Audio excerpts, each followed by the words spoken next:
A while ago, I found out that my university hosts a combat robotics competition. Now, since I've been doing combat robots for several years now, I decided that I was going to build the absolute best robot I could and try and dominate the competition. I wasn't going to cheap out, I wasn't going to cut corners, I was going to do it right. That led to the design of Melon Brawler, and in turn, the redesign for full combat, Melon Brawler 2.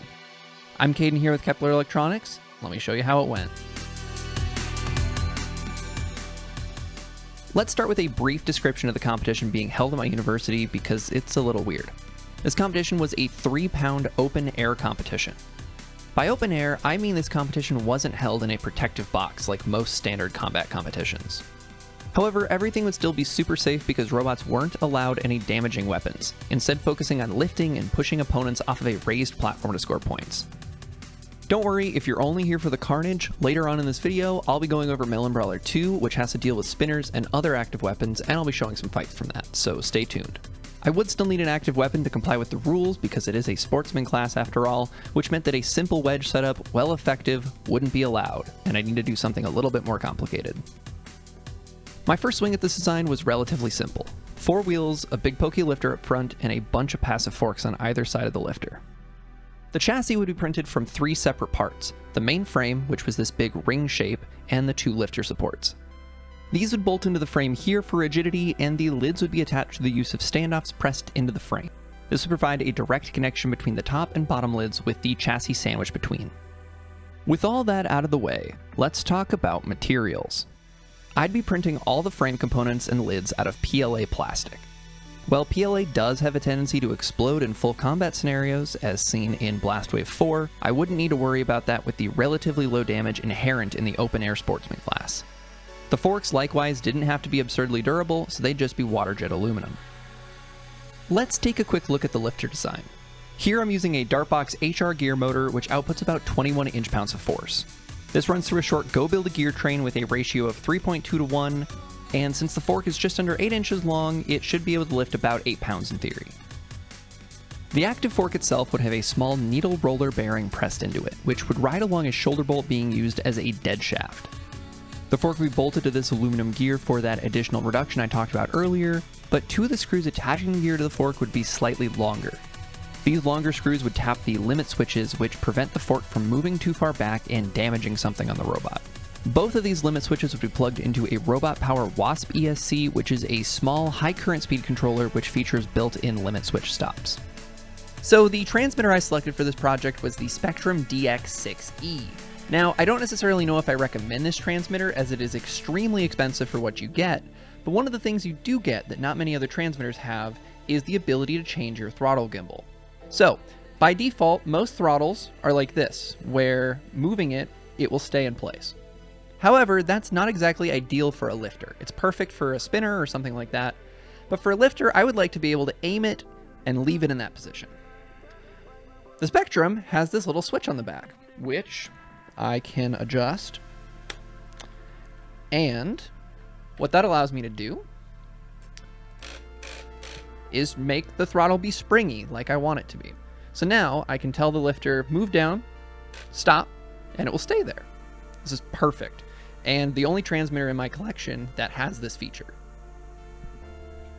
With the lifter out of the way, let's take a detour to the drivetrain, which is the real weapon if I'm being honest. I selected the Just Cuz Dartbox motors for the drivetrain. Now there are actually 3 versions of these motors, and I selected the Vipers, the middle of the road motor. There is an even higher power option, the Dragon motor, but for some reason I selected the Vipers. Maybe I just missed them? I don't know. These motors are still crazy fast and maneuverable, so I hope you can forgive me for cutting this one corner when I said in the intro that no corners would be cut. Anyways, these motors would be driven by a pair of Quick Run 1060 speed controllers. They're cheap and can provide loads of current, almost too much current in fact. They're capable of giving out 60 amps continuous or 360 amps burst.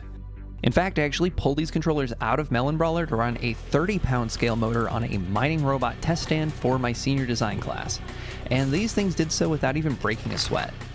Thankfully, I had plenty of weight and space for these things because they are chonkers. The wheels I selected for this robot were the BotKits wheels. They're big, they're decently grippy, and they are a staple of 3-pound control bots. I really like these wheels, and they were the perfect size. With that, that's basically everything about the design, so let's take a look at the fabrication and testing. Everything was relatively simple to fabricate, honestly, just 3D print some stuff, bolt the motors in, and then it was time to test. I'm using a printed fork here to try and lift this trash can, and we can see the first problem encountered by Melon Brawler: physics.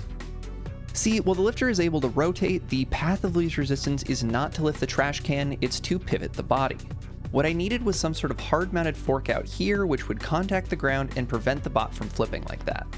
This would have been an easy fix if my printer was working, but thankfully my friend James had a printer and was able to get me a new chassis very quickly, which saved this build. By this point, my aluminum forks had arrived and I could prepare them for battle. I didn't have the kind of bit you're supposed to use for press fitting a bearing, but I did have the wrong kind and everything ended up working out okay. The bearing stayed in place, it was a good snug fit, and everything still spun well enough on the shaft. With the forks all assembled, I got everything installed and did some driving practice in the basement between rounds of final studying. I didn't realize it at the time, but part of the reason that it looks so uncontrollable is that it's just turning too fast. I should have limited my turning speed in the transmitter to about 50% or so, but I guess my plan here was just grabbing the bull by the horns and trying to cowboy my way into victory. The competition itself was good, but relatively slow all things considered. I was the only one there using combat-grade components, so I was far and away the most maneuverable and drivable robot, at least for most of the event. Remember, the goal of the competition is just to push the opponent off the edge. It's really more of a sumo competition than Battlebots. To keep this video moving at a good pace, I'll give you a short montage of the best moments.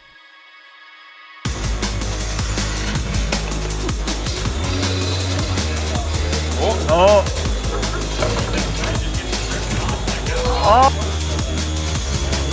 Yes!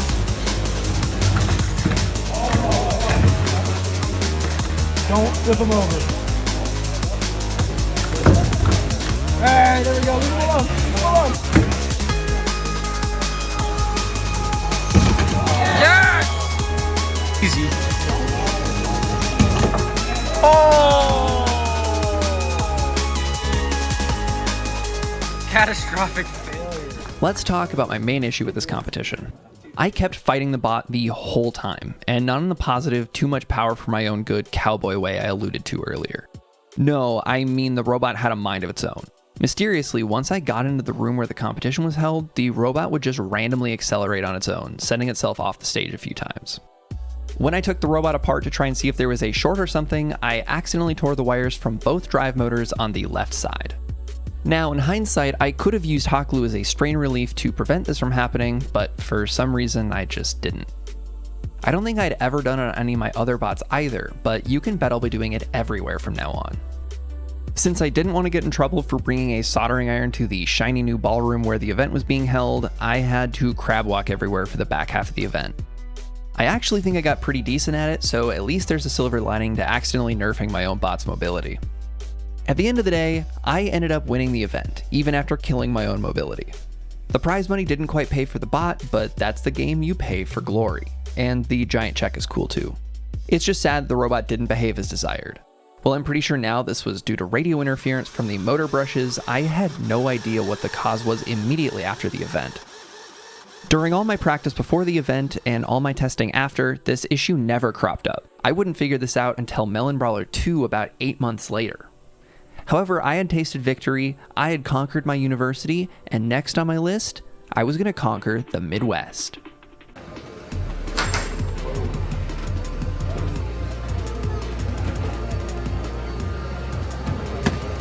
Trying to get the nose of that weapon, plenty of sparks.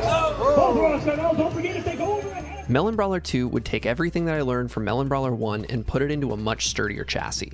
Because, as I know all too well, PLA does not really work in full combat, and especially not at the beetle weight scale. TPU, however, is the filament all the cool kids are using. It's kinda plasticky, but is really, really flexible, almost like a rubber, and can take a hit. The idea for Melon Brawler was simple. Streamline the design, print the chassis at a TPU, and armor up. The most obvious change looking at both models side by side is the size difference. The chassis on V2 has slimmed down significantly, with the primary constraint being the size of the lifter gear. The chassis thickness has gone from 2 inches to 1.5, with some additional thickness being cut out of the lids as well. I also cut down the wheel diameter from 2.75 to 2 inches, which overall results in that slimmer and low-profile robot. These new wheels would be the Fingertech Snap Hubs, as I found someone selling a whole bunch of slightly used ones for really cheap online. When I inevitably damage all these, I'll probably move on to the currently produced Twist Hubs, but for now, I'm still using snap rings like the good old days. Taking another look at the chassis, the walls would be thickened significantly, with the walls being half an inch thick in most places. This would provide a very good air gap in case a spinner got a direct hit, which would protect the fragile internals. Another small chassis change was the passive fork to fight physics. These had to be significantly thicker and more filled in due to flex in the TPU, but it gives the bot a really cool profile, almost squid-like or something. Another major design change was switching to different drive controllers. While the quick current controllers were high current, I was wasting a ton of space because they were designed for much more demanding motors than I was giving them. The Robot Power Wasp controller had served me well on the Lifter in V1, so I decided to go with the Scorpion CL, which is a slim dual motor controller from the same company. Following this trend, the Lifter would also be slimmed down significantly, though I would beef up a couple of subcomponents. The pinion would be upgraded to a wider gear to ensure constant tooth engagement, and the motor shaft would also be upgraded to 6mm to be more robust. While I had planned on double supporting the lifter shaft in the first iteration, I ended up messing up the order and didn't end up getting the bearing, so the shaft was only singly supported. I changed this out for the second one so the shaft slips into a bearing on the other side. This actually, in conjunction with the shoulder bolt, gives this whole mechanism some rigidity, so you can kind of just assemble the whole lifter and pack it away. While not bad enough to cause an issue, the lifter was also wigglier than expected. I plan to solve this by using a small 3D printed piece that would nest within the gear and house a second bearing. This part would be printed from PETG filament. It's not as brittle as PLA, but not as flexible as TPU, and I really hoped it would hold up. Likewise, the lifter frame itself would also be printed from PETG, as I was concerned about flex in the TPU causing the gears to shift apart from each other and skip teeth when under pressure. The original plan for mounting the lifter was the exact same as V1, using the lids and standoffs as one major support and bolting into the chassis as the other. However, I couldn't get the screws into the holes to attach it to the chassis and decided this bug was going to become a feature. Now I could take the whole lifter subassembly out of the robot and hot swap configurations in a snap to change the material of the lifter or the length depending on who I was fighting. I wasn't really concerned about losing that one support with the chassis because the lids would no longer be plastic and would instead be CNC machined carbon fiber. These would be used as major structural components now that the chassis is wobbly. Throughout all my testing with version 1, I noticed that the aluminum forks dull spectacularly. The tips would curl quite a lot from just normal driving and running into floor seams. Additionally, I was concerned about the aluminum forks getting absolutely destroyed the moment they got hit by a spinner. For this reason, I got a new set of forks cut out of AR500 steel. Now, if you haven't worked with AR steel before, it stands for abrasion resistant, and they aren't kidding around. I could only find one drill bit at the hardware store that would even drill through it, and it took a ton of effort, time, and oil. And to top it all off, the bit is really oversized, so I couldn't even press fit the bearings like I wanted to. Thankfully, this wouldn't sink the whole build. The passive forks all hinged perfectly well without bearings, so I just left them as is. However, the lifter needed a bit more accuracy than that, so I needed to find a solution.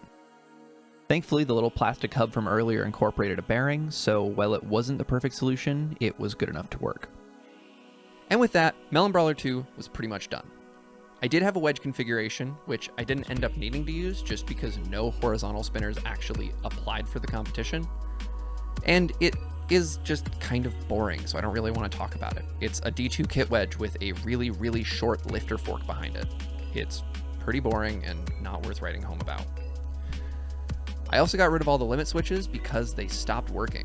They would not properly reset and would leave the robot beached in some unfortunate positions, and I really didn't want that to happen in the middle of a match. So I decided to trust that I wasn't going to make the lifter eat the rest of the robot and ended up just running without them. But with that, it's time to talk about the fights. Let's see how they went. Getting pushed around by Melon Brawler and pushed into the wall. The competition I had planned to go to was the SEMO event at QuadCon, a small Comic-Con-like event in Peoria, Illinois. The pits for the competition were also right next to an amateur wrestling league, so that was interesting. A lot of the super scary bots withdrew at the last minute, most of which ended up at Bet's Bots in Wisconsin, so this would be a great way to practice driving in an arena without too much fear of getting absolutely wrecked. Speaking of not getting absolutely wrecked, my first fight of the day was against Up You Go, another lifter. This would be a full force driving and control match. Let's see how it went. All right. Melon Brawler looks to have a little bit more height. Or Up You Go has a little bit more height than Melon Brawler there.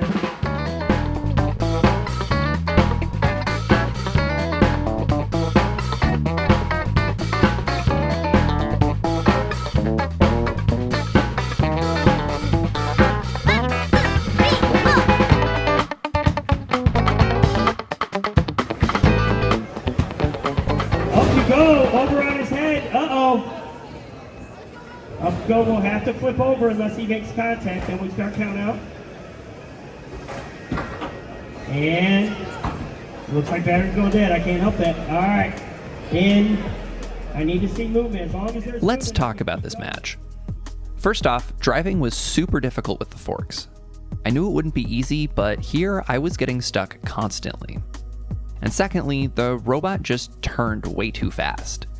This was a big problem with V1, but this time I realized I could fix it by just limiting the transmitter to only send 50% on the turn channel instead of 100. This would let me be much more controllable throughout the rest of the event. And the third and final issue is that it seemed like the fork was a bit uncontrollable. It felt like the lifter wanted to travel to its maximums regardless of what I wanted, which got me stuck a couple times. I was initially thinking it might be due to radio issues, but upon post-event testing, I think I might just need to tune the speeds of the lifter to be a bit more controllable. Regardless, I managed to win that fight by flipping them over, so I was moving on up the bracket. Fight 2 was up against Relaxabit, an overhead drill bot. I considered running some thicker top armor as a precaution, but I wouldn't be able to drive inverted if I did. Because of the lifter weirdness in the last match, I thought that might be my downfall, so I decided to just YOLO it and run without. Let's see how that went. In 3, 2, 1. Fight, robots, fight! Both robots sizing each other up. Melon Brawler, a control bot here, and Relaxabit has a funky drill on the top, trying to penetrate batteries, rip up wheels, destroy anything.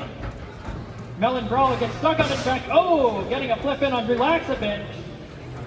Relaxabit having a bit of trouble getting that drill in position on this control bot. A lot of these control bots, when they don't have main weapons, when they're not dumping all that weight into spinners, they're dumping that weight into their drivetrain. So it's really outdriving Relaxabit a little bit here. Relaxabit just trying to size up the event here. Oh, getting pushed around by Melon Brawler and pushed into the wall. So we've got a 5-second count on pins like that. It's gonna 1, 2, 3, 4, 5. Release the pin. Relaxabit just trying to sink that drill into anything. Not quite able to do it as we have 1 minute left in this fight. Both bots sizing each other up. Looks like, oh, almost making contact with that drill bit.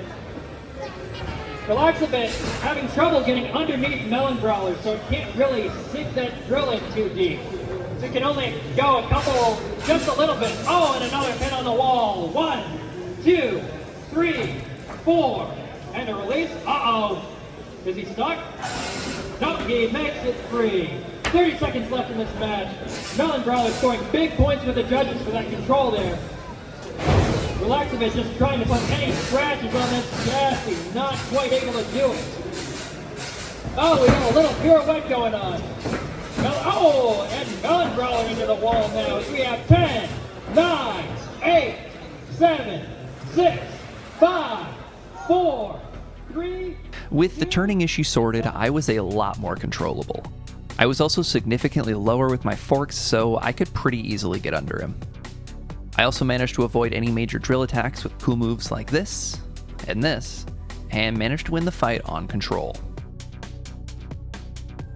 My next fight was up against Starting Bonus, an absolutely terrifying vertical spinner. This is the bot that hands down had the most destructive potential at the event. I spent a bunch of the day talking to Will, the builder, so this was a fight I was both excited and terrified for. I had seen the internals of the bot, and things looked scary.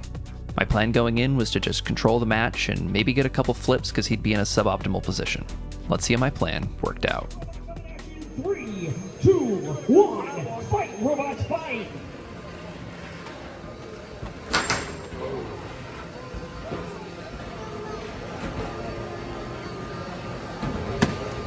Trying to get the nose of that weapon, plenty of sparks. Both robots got out. Don't forget, if they go over a hazard, that's an automatic win. Starting bonus looking good. Solid robot. Oh, was able to throw Melon Brawler. Oh, a solid underneath him with the one air time. Melon Brawler. Side by side. Starting bonus speeding up that weapon, just dismantling Melon Brawler's forks.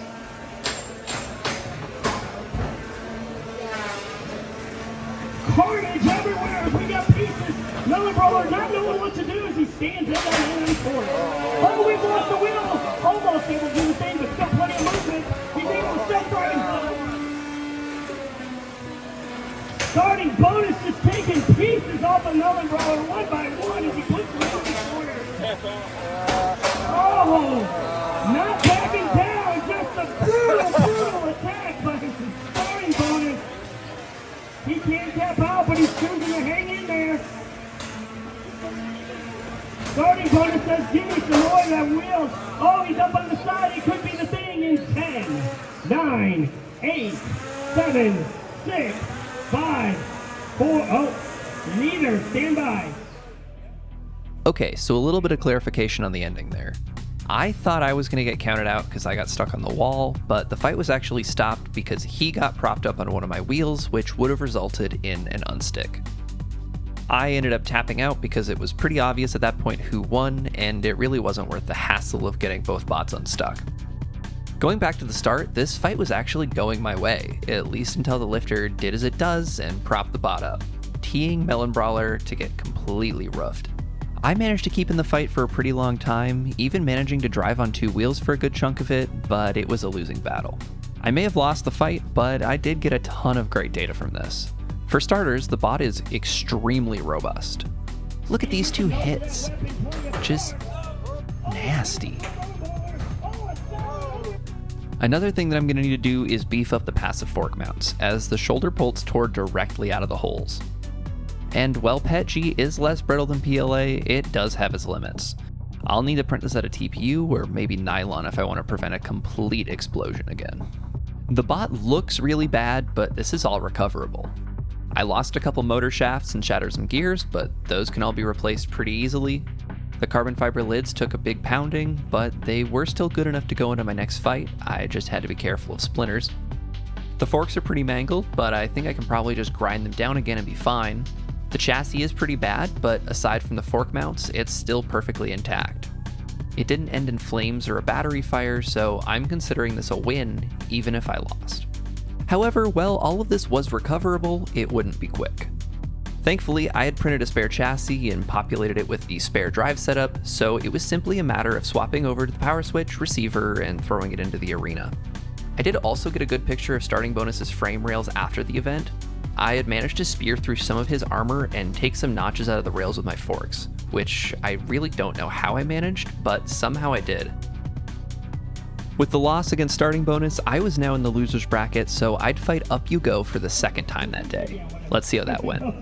In 3, 2, 1, fight robots, fight! Both lifter control bots here. Oh, right into the wall. See if he can get out there. He is literally stuck into the wood of the wall over there. Head on. Hold up. He needs. Brawler, you ready? In 3. Oh, head to head. Look at this. 3, 2, 1. Fight, robots, fight. Oh, trying to lift them up over the hazard. Real close. Look at this. Head to head. Both trying to get plenty of action from that lift. It looks like there's 5 forks on the front of Melon Brawler. Trying to use all 5 forks to get up under there. Uh-oh. Uh-oh. Oh, that was nice little wheelie stand action there. Up with the control action, not enough to take it into the corner. Oh, flips him over. That's okay. Melon Brawler, we know, will fight inverted just as good. Trying to hold on to that tug. Oh, forks engaged. Hanging tight there. Melon Brawler underneath the front of Up, but Up is taking control as he just drives and manhandles him around the arena. Uh-oh, lost the inverted drive, was going the back way there, had to get his bearings about him. We have got 50 seconds remaining in this match. This will go to the championship. The winner here, this looks maybe a judge's decision. Melon Brawler looking for the control. Oh, a pin by Up, and no, oh, almost doing the thing. Not enough there. Looks like we got loss of control there. Unstick and pause. Ooh, nice. Controller's off. This is the unstick by the other opponent. 2, 1, fight, robots, fight. Oh no, no more unsticks allowed. Oh, lift him over. What a helpful hand from Up there. Control. Nice, several lifts by Uplift here. Oh, look at that, almost up over the hazard. If he can get him up over the hazard, that's an automatic win.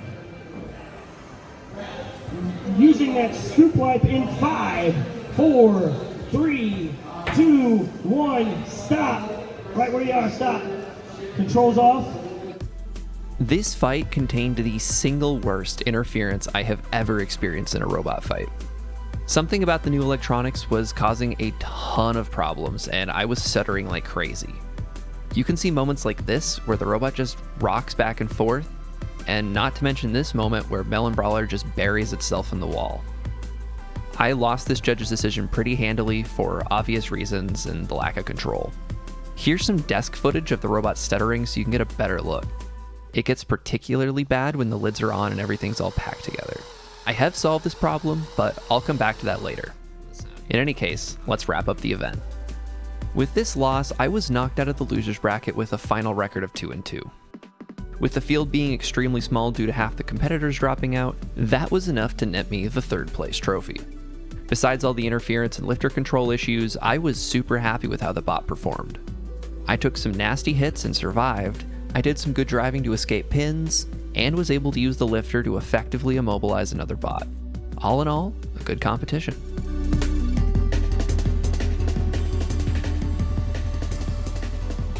After the event, I did figure out what the deal with the motors and interference was. The high-powered Nerf motors used in the 22mm gearboxes generate a ton of electromagnetic interference. This causes issues with some controllers. The Robot Power Scorpion and Wasp seem to be basically immune to this, which I think is why I didn't see any issues at the event before I swapped over to the backup electronics setup. The Bristol Bot Builder's dual ESC is extremely susceptible to these signals and stutters almost constantly if used with these motors. The good news is that this is a fixable problem. You can attach a trio of 0.1 microfarad ceramic capacitors to the motors, one across the motor leads and one additional capacitor running from each lead to the motor case. It is also worth noting the Bristol Bot Builder's site does point out that this controller is susceptible to motor noise and how to fix it, but I hadn't originally paid attention to this. This is because these controllers weren't purchased for Melon Brawler and were originally purchased for Blastwave, my Antwave. These controllers wouldn't have been driving anything with nearly this much power in Blastwave, but when I realized my spare Scorpion CL wouldn't arrive on time for the event, these motor controllers got pulled up into the big leagues and into Melon Brawler. With all that out of the way, let's talk about the future. I already have a few ideas about how to improve the bot, namely to improve the lifter and prevent it from shattering. I'll also definitely need to practice driving and tune the lifter a bit more. Overall, Melon Brawler has been a massive success. While I have had my share of issues, I've learned a lot about different materials, motor noise, and how to crab walk. It's really nice to have a bot that only needs minimal tweaks for once, rather than needing to do a complete redesign after the event due to some crippling design flaw. Melon Brawler will be back, and hopefully sooner rather than later. With all that said, I really hope you enjoyed this extra long Kepler video. I spent most of 2023 and 2024 working on my senior design project, which was this massively complicated lunar mining rover, so while I've been chipping away at Melon Brawler for the past year and a half or so, I haven't been able to make any progress on the video until now. Rather than split it up into 4 videos like I normally would have done, I decided to just mash it up and see what happens. Let me know what you think, if this is better than separate videos or if it's worse. Hopefully things calm down school-wise and I can better stay on top of videos. Anyways, thanks so much for watching, and I'll see you next time.